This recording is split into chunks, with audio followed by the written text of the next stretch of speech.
All right, everyone. So I thought I might give you all a little bit of an altar update. Some of y'all like these videos, so I put them out periodically, though not as much as I used to. So right now, me and my partner have painted this sigil of the blood moon upon this parchment with our blood, and I anointed it with this pagan holy water I got at a shop between where I live in Dallas and Austin. Good stuff. It seems to really enliven things. As well as that sigil, we've combined our blood on this little. It's actually like this Celtic lucky coin of Lugh. It's made out of brass. It's stamped. It's actually from the show American Gods, but it stood out to me enough to where I ordered one, and it is stamped brass. And metal always holds energy and soaks in blood fairly well.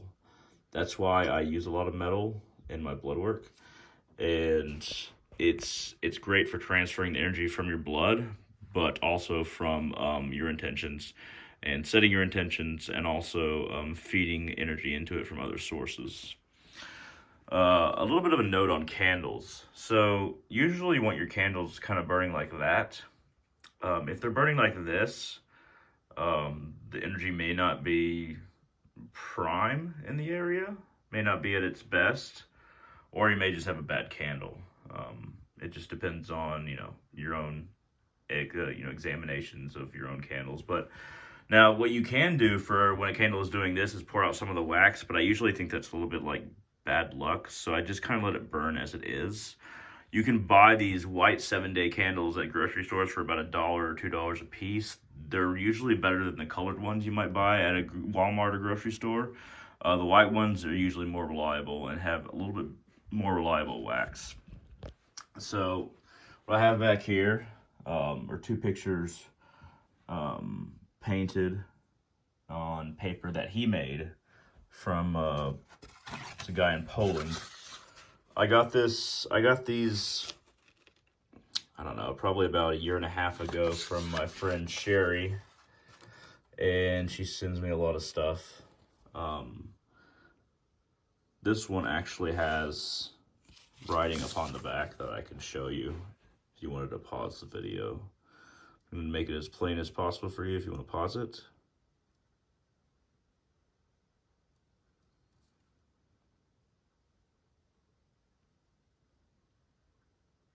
There you go. So I've been focusing on all the blood work and the sanguine side of some vampire magic that me and my partner do. So I felt that the picture of Fenrir eating the sun would add power to the space, especially since everything is like handmade. It's not printed out or anything. It's in handmade paper itself. And of course, this occult symbol that I choose to interpret rather than just take what's on the back, but what's on the back will describe it better. That's my little marble statuette I carved from a piece of marble from the Parthenon.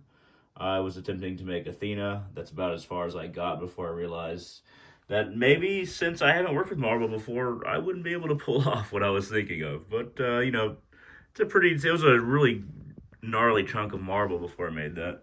I have that there to stand in for the goddess and things. I'm going to empower this little pendant that I cut out of a sheet of brass. Drilled a bunch of holes, and then I used a jeweler's saw. Looks like a hacksaw, but with really thin blades to carve out what I wanted. After I used a drill press to drill some holes, and I'm gonna bless this pendant, and I'm going to wear it. I made the hole a little small in the top, so the usual like necklace cords. I'm gonna have to get something smaller than that. This is meant to be a little bit of a talisman of the wheels of nature and how they move forward. And of course, I have what I think of as Yggdrasil, the world tree, and then a cutout of what is a symbol for home for me. For a lot of people. And of course, it's kind of hard to see from where we are, but I started to use a little bit of a scribe to put some detail into the limbs of the tree and make it more detailed and shiny where it needs to be, so that it is striking and effective for the magic that I want to do with it. It's always good to have a lot of shiny pennies around. A lot of spirits like them. That little cat is from a graveyard a long time ago. Made an offering, and I also did take that cat. This is a little bit of an ancestor offering statue in general. It was probably at one point meant to be some orasha, but I use it to offer to the dead and my ancestors, and I have some grave dirt in there, and I have some pennies scattered in there. Of course, I have my grave worker's ring in there it's got all those skulls on it.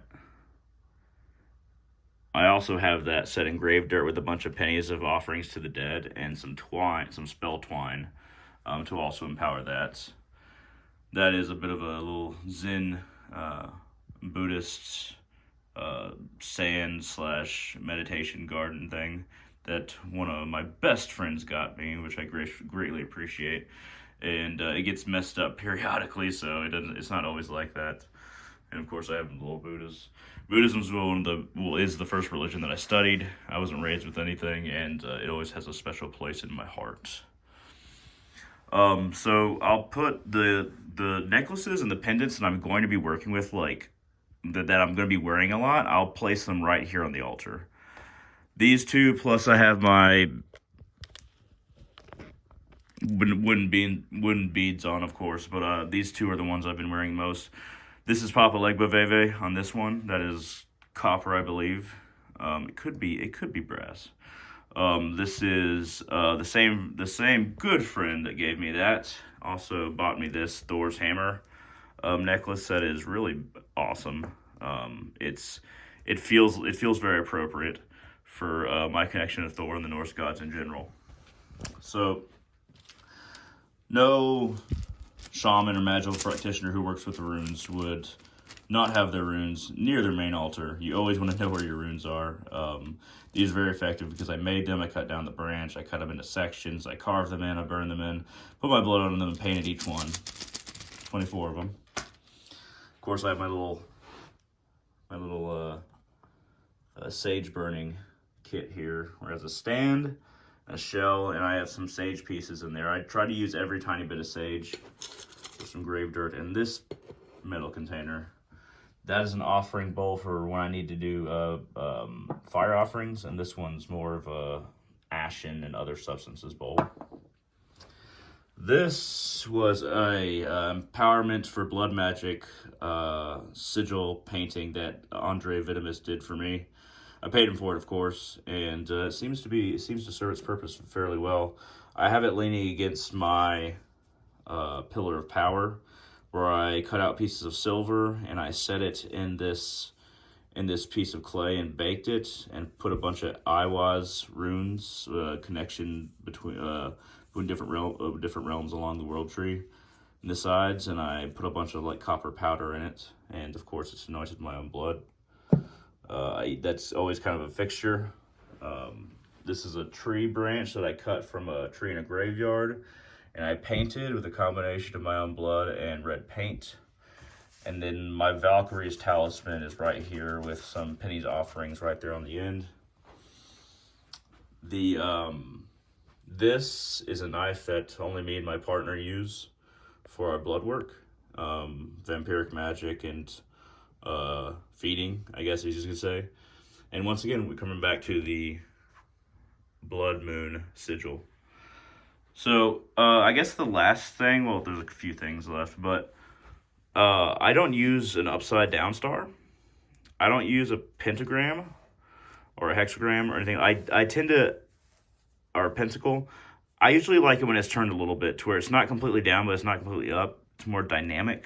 It feels more of a center for me. It feels more something I can be grounded in without a particular direction of energy.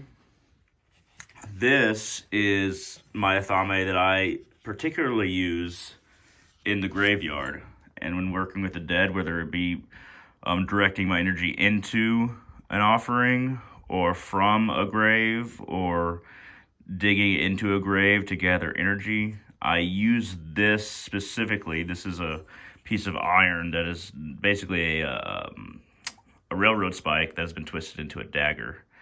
And I use this specifically in graveyards. And then that's what I've been focusing on recently, as well as blood magic. So that's what I have as being my prominent Athame for now. I have other Athames. I'll probably do a Athame video because I have different Athames for different things, which not everybody does. This black skull candle, I occasionally put my blood on it, but also it's just been soaking up energy on my altar for a long time, and I'm going to use that for a specific purpose once I kind of commit to that purpose, because it's been gathering energy for a while. Anyway, this is kind of been of an altar update. I hope this has been interesting. If you like this video, hit that thumbs up down there. It really helps out the channel. Feel free to comment, and you can ask specific questions in the comments on YouTube if you have any questions about any of this stuff. At any rate, thank you very much for watching. I appreciate every single one of you, and all of you.